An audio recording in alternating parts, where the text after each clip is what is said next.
Right. So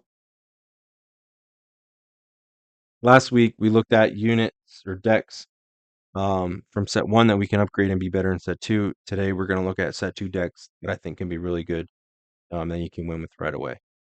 Starting off, Big Shot Bosk. Shout out to my teammate Sam. This is his deck. He's played it a lot. He's had a lot of success with it in our testing. So it's a Bosk ECL deck playing 8 bounties, a lot of bounty hunters. This is what I would call a snowball deck. We play cards, we trigger their effects, and that snowballs into better stuff for us. So, like Bounty Hunter's Quarry, for example, is a one cost bounty that, when defeated, lets us play a unit. Search our deck and play a unit. Um, that can snowball into bigger advantages for us because we can play more units than our opponent, and we can deal more damage to our opponent. We can get more resources than our opponent because of our bounties. And it can snowball into huge benefits for us. A couple things to look at here. ECL, the main ECL target is Django. When you ECL Django into a unit that has a bounty, you're going to get a 6/6 overwhelm and draw a card and get the bounty effect. So it's very strong. When Bosk pings a unit that has a bounty with his effect on his front side, that turns on the First Legion Snowtrooper to become a 4/3 with overwhelm. Dengar can ping on units when we play bounties on them. We have Daring Raid that can deal 2 damage to a unit or a base. And then we have a lot of bounty hunters. So we, with the Toro Calican, we can get lots of resets off the Reputable Hunter, Django, and Dengar. So those are ones we can play that will trigger a reset. We have Maul for a late game closer. Ruthless Raider is just a really solid unit. We can ECL Ruthless Raider. We can ECL Steadfast Battalion. And then when Bosk is deployed, your bounty's triggered twice. We also can ambush, like you could ECL Django, and then next turn, or a couple turns later, you can play Timely Intervention. You smuggle it for 2 and then pay 5. So on the 7 resource turn, if you don't have them all, you can Timely Intervention and Steadfast Battalion to give it Overwhelm, Ambush, and get the +2/+2. This is what I would consider a snowball deck between the Toro resets, the Punishing One resets, uh, and then the benefits these bounties are giving us and how good Bosk is with bounties. This can really snowball in our favor. Next up, we're going to look at the Mandalorian. This is a Cunning Vigilance, just a really solid mid-range deck. It might be too fair, but we have a lot of the Mandalorian stuff. We have some upgrades, some cheap upgrades that we can play on our villain, our enemy units to get the Mandalorian ability off on his front side. Then we have the Mandalorian armor, Vambrace grapple shot, and the Mandalorian's rifle to play on our own units that can also trigger him and buff our own guys. We can, like, playing a Mandalorian armor on the Protector of the Throne uh, to make it a 3/7 Sentinel is pretty disgusting. And then Grogu is exhausting units. Concordon Interceptor is a good um, Space Sentinel. And then we have like the Razor Crest with some restore, the armor to shield our guys, Fennec to close to spare the target. We can trigger bounties off spare the target. So this one's just a really simple, solid uh, mid-range deck that I think can be easily upgraded from the starter deck. And then you don't need the Mandalorian 6-drop legendary unit. That can be something else. I just have it in here because it's a Mandalorian unit. And I can play the Mandalorian's rifle on it also. So, and let it capture something. So there's other things you can do with it, but these decks are just are supposed to be starting points for you to build on for playtesting and to playing events early. So this is one I think you can build off of that's super fair and super solid based off the starter deck. Next one we're going to look at is Ray with also is a Vigilance Cunning deck, mid-range deck. I think Ray's probably the best set 2 leader overall. I think people are really sleeping on how good Ray is. Ray creates a lot of math problems for your opponent. Some people think she's just like Tarkin. She is nothing like Tarkin. Tarkin is shoehold into Imperials. Ray is not shoehold into Imperials. Her ability is on power threshold, so it doesn't matter what traits the units have. Ray's really good at creating math problems, and then she's really good at healing. So we're leaning into that here. We're playing R2 and 3PO because they're cheap units that she can buff. She can buff each of them twice, making them 3/6 units that are gonna let us filter and draw. The restored art she can buff and has restored 1. The follower of the way she can buff, and it buffs itself again off its ability. So she buffs it once and it makes it a +2. +2 Grogu she can buff. Grogu is just a great unit to tap down your opponent's best thing and really slows your opponent down as a pain. 3 copies of Yoda can be buffed. It becomes a 3/5 with restore 2. The Jedi lightsaber is online because we have lots of force units between Grogu, Yoda, Obi-Wan, Luke, and Rey herself. Concord Dawn Interceptor, we can buff twice and we can make it a 3/6 that is gonna attack for 5 when it's attacked, and it has Sentinel in space. So the Village Protectors also can be buffed by Rey, make it a 3/3 shielded Sentinel. The Tree Tender and the Wookiee, we got a little bit of a Wookiee package going on here. So they got the 2/4 grit unit and then the 2/5 grit unit that also draws us a card if there's another Wookiee in play. So we can buff both of these, and they're good units with grit, so they can trade into a unit, live, and then they're even more powerful. 2 copies of Spare the Target, 3 the Forces with me because we do have that mini Force package going down.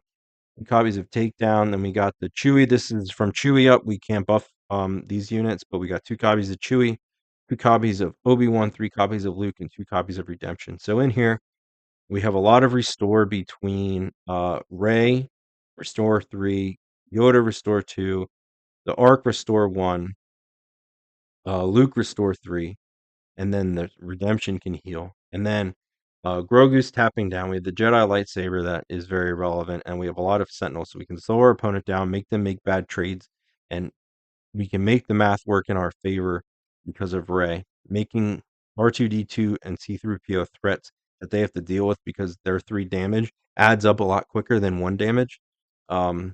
Makes them a problem they have to deal with when normally they wouldn't have to deal with them as urgently. Giving a Jedi lightsaber to Grogu and making him a 3/8 that can wipe out lots of things is a problem they're going to have to deal with. They normally wouldn't have to. Um, you can even buff Grogu twice first, or you could buff him 3 times with Rey. The game goes out long, and then all of a sudden, he's a 3/8 you play a Jedi lightsaber on, he's a 6/11 who can wipe out any other ground unit in the game pretty much. So, Rey creates a lot of math problems for our opponents that they have to deal with. I think she is a great leader. I think she's the best leader overall in the set, and, people are really sleeping on Ray. And this, I know some people like green. My team likes green Ray. I like yellow Ray because it gives us Grogu, it gives us Spark of Rebellion, it gives us Spare the Target for some bounce. But really, Grogu and Spark of Rebellion and Jeddah City is really good here too because it again creates math problems. So this is the Ray deck I'm really high on for set 2. Next one. This one I don't think is as competitive as the other decks. This is one I'm working on, trying to make Hunter work. He wants a lot of unique units so that he can gain hard advantage, and then with the Marauder, you want the unique unit so you can gain resource advantage, and then with Tech, you want the unique unit so you can gain board advantage by buffing your units and make your units better. So there's a lot of unique units here. Grogu's here again. Ezra, both Falcons, Tech, Bright Hope, Echo, Chewie, Marauder, Han. U-Wing is solid here. This is a work in progress. This is one I probably wouldn't take to an event, but this is one I wanted to throw in here just to show I'm not just working on uh, and playing with and testing with leaders that everybody thinks are super strong, but ones that aren't as strong up front that we can take some work. I'm trying to make Hunter work. This is where I'm at with it currently. It's okay. I don't think it'll win an event yet, but it's a work in progress and we're getting there. So it's way better than it was where I started.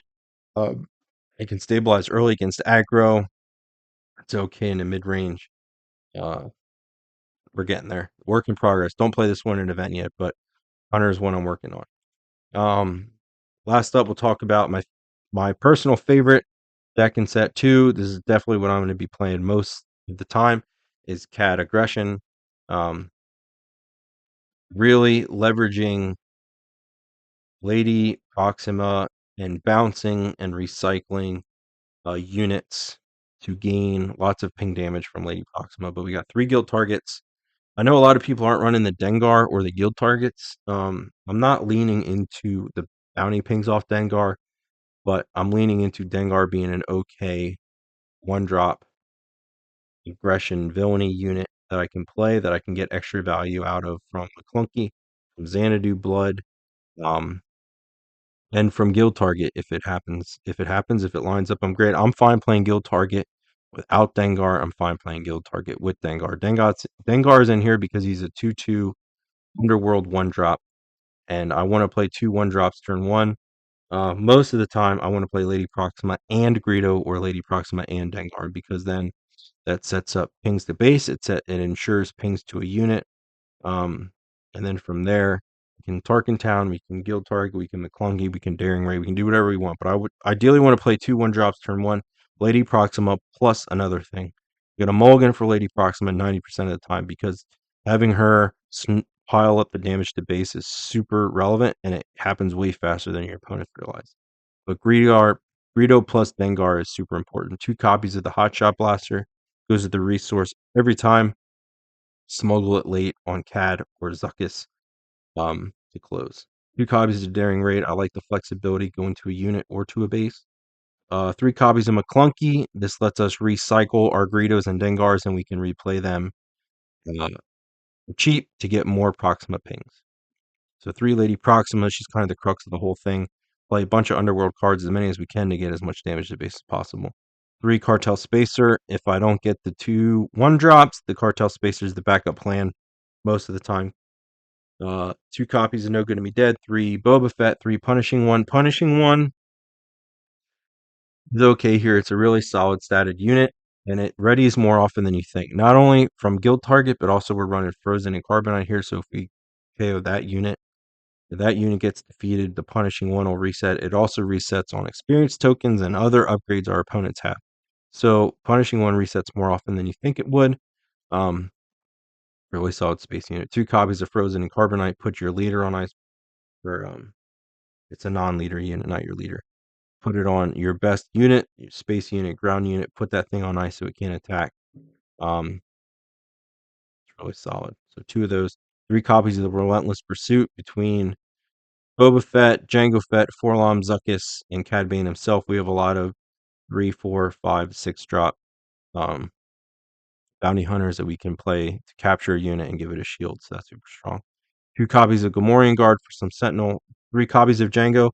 Django's okay here. Most of the time, we're not going to get the +3 with Overwhelm, but he can finish off units with him that have been pinged with CAD or with Dengar, and then Daring Raid and allows us to get some card draw. So that's why I like Django here is for the card draw, not necessarily the +3 in Overwhelm. But I like him here because he is an Underworld unit and he gives us card draw access that we don't have otherwise. Forlom Zuckuss, that combo is ridiculous. That's got to go in every yellow Cunning Villainy deck, I think. That is just such a strong combo. When you have Forlom and he ambushes and survives, or you don't ambush him, then you play Zuckuss the next turn, and he's a 7/7 with ambush and saboteur is just ridiculously strong because he's most of the time not going to be removed, and then you can attack with him the next turn. And then if you smuggle a hot shot onto him, then he's hitting for 9, which is just crazy. 3 Xanadu Blood. Xanadu Blood's really strong. I know some people will have mixed feelings on it. I do not. I think Xanadu Blood is an amazing unit. It has awesome utility. So we're trying to recycle these cheap 1-drop units like Greedo and Dengar, and maybe even Boba Fett, so that we can get Lady Proxima pings. And Xanadu Blood has good utility because it can exhaust not only an opponent's unit, but against control matchups, you can exhaust their resources. So now they can't play their bombs. Now they can't play that big removal spell they were going to replay because you just put their resource on ice. So you taking away their options to deal with you. So I think Xanadu Blood is an amazing base unit. So 3 of them and 2 Fennec Shand because she's just a super good unit at taking out other leaders. She can take out other big ground units. But yeah, so the main idea is Lady Proxima, get her out early, play Greedo and Dengar, recycle them, play our other ground units. Everything's gonna ping Lady Proxima. Every one of our ground units is an Underworld unit.